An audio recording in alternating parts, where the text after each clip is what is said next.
الحمدللہ والصلاة والسلام علی رسول اللہ۔ ناظرین، ربیع الاول کا مہینہ چل رہا ہے۔ ہر جگہ محمد الرسول اللہ صلی اللہ علیہ وسلم کی سیرت کے تذکرے ہو رہے ہیں۔ آپ کی سیرت کا ایک بڑا ہی اہم پیغام جسے ہمیں کبھی نہیں بھولنا چاہیے، اور اس کا تعلق بھی آپ علیہ السلام کے آخری وقت سے ہے۔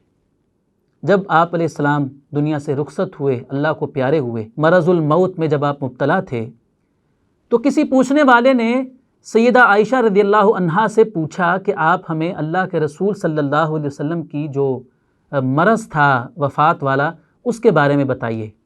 تو سیدہ عائشہ رضی اللہ عنہا نے آپ علیہ السلام کی اس بیماری کا تذکرہ کرتے ہوئے فرمایا کہ آپ صلی اللہ علیہ وسلم بیماری کی وجہ سے اپنے بستر پر پڑے ہوئے تھے، آپ کی طبیعت بحال ہوتی ہے تو آپ پوچھتے ہیں اصلی الناس، لوگوں نے نماز پڑھ لی ہے؟ بتایا گیا کہ نہیں اللہ کے رسول، وہ تو مسجد میں آپ کا انتظار کر رہے ہیں، کیونکہ رسول اللہ صلی اللہ علیہ وسلم کی امامت میں جو صحابہ نماز پڑھتے تھے وہ آپ کے بغیر کیسے نماز پڑھ سکتے تھے؟ وہ تو آپ علیہ السلام کا انتظار کر رہے تھے۔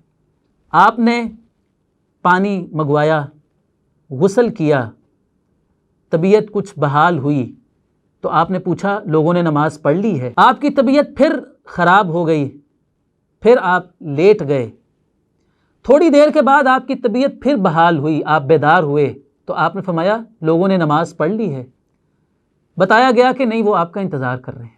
4 مرتبہ ایسا ہوا، 4 مرتبہ کہ آپ کی طبیعت خراب ہوتی، پھر آپ غسل کے لیے پانی منگواتے، آپ 4 بار آپ نے غسل کیا، اور 4 بار آپ کی جب طبیعت بحال ہوئی تو آپ نے ایک ہی سوال کیا کہ کیا لوگوں نے نماز پڑھ لی ہے؟ لوگوں نے نماز پڑھ لی ہے؟ ایک ہی بات آپ بار بار پوچھتے رہے۔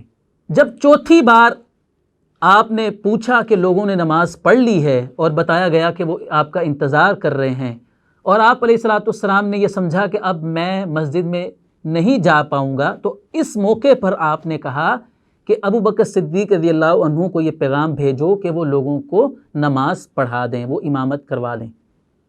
چنانچہ صحابہ نے نبی علیہ السلام کا یہ پیغام ان تک پہنچایا تو ابو بکر صدیق رضی اللہ عنہ عرض کرنے لگے کہ میں کیسے اللہ کے رسول صلی اللہ علیہ وسلم کی جگہ پر آپ کے مصلی امامت پر کھڑا ہو پاؤں گا؟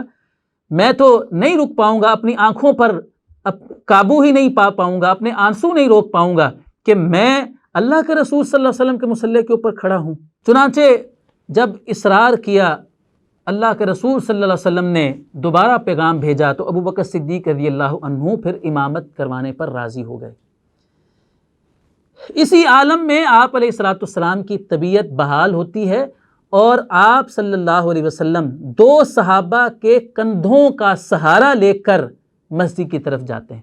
حالت اور کیفیت آپ کی یہ ہے کہ آپ کے قدمین شریفین زمین پر نہیں لگ رہے ہیں، آپ 2 صحابہ کا سہارا لیے ہوئے مسجد کی طرف جا رہے ہیں، اور آپ کے قدمین شریفین زمین پر لکیریں کھینچتے ہوتے ہوئے جا رہے ہیں۔ اللہ اکبر!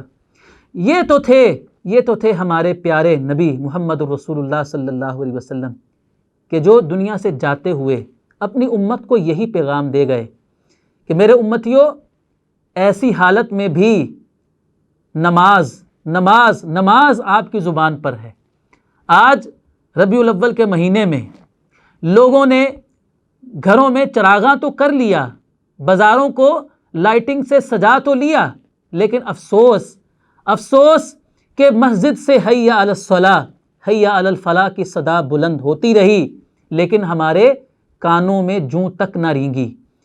اور اس نبی سے محبت کا ہم نے دعویٰ تو کیا، لیکن جو نبی اپنے آخری لمحات میں بھی نماز اپنی زبان سے اپنی امت کو جاتے ہوئے نماز کا پیغام دے کر گیا، ہم نے اس نبی کے اس حکم کو کتنی اہمیت دی، یہ ناظرین کرام ہمارے لیے سوچنے کا مقام ہے کہ آپ علیہ السلام تو فرماتے ہیں کہ جعلت قرۃ عینی فی الصلاۃ، میری آنکھوں کی ٹھنڈک نماز میں رکھ دی گئی ہے۔ جب آپ پریشان ہوتے تو بلال رضی اللہ عنہ سے کہتے کہ بلال اذان دو، ہم نماز پڑھیں، ہمیں سکون ملے۔ نبی کا سکون تو نماز میں ہے، نبی کی آنکھوں کی ٹھنڈک تو نماز ہے۔ کیا آج عشق رسول اور محبت رسول کا دعویٰ کرنے والوں کے لیے بھی نماز کی وہی اہمیت ہے جو اللہ کے رسول صلی اللہ علیہ وسلم کے ہاں نماز کی اہمیت تھی؟ یہ ایک پیغام ہے ربیع الاول کا۔ اللہ رب العزت ہمیں حقیقی معنوں میں اللہ تعالی ہمیں سچی محبت رسول عطا فرمائے اور اللہ تعالی ہمیں نماز کا پابند بنا دے۔